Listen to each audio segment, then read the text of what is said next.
Ang mabuting balita ng Panginoon ayon kay San Mateo.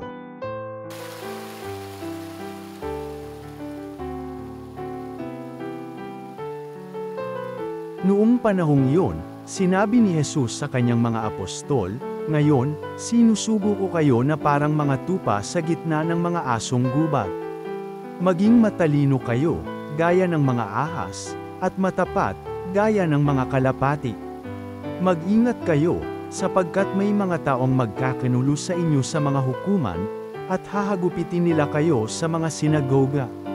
Dahil sa akin, ihaharap kayo sa mga gobernador at mga hari, at magpapatutuo kayo sa harapan nila at ng mga hentil. Kapag nililitis na kayo, huwag kayong mabalis tungkol sa sasabihin ninyo o kung paano ninyo sasabihin. Pagdating ng oras, ito'y ipagkakaloob sa inyo. Sapagkat hindi kayo ang magsasalita kundi ang Espiritu ng inyong Ama ang magsasalita sa pamamagitan ninyo. Ipagkakanulo ng kapatid ang kanyang kapatid upang ipapatay, gayon din ang gagawin ng ama sa kanyang anak. Lalabanan ng mga anak ang kanilang mga magulang, at ipapapatay.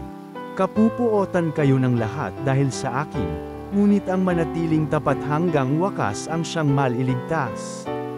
Kapag inuusig nila kayo sa isang bayan, sumakaes kayo sa kasunod.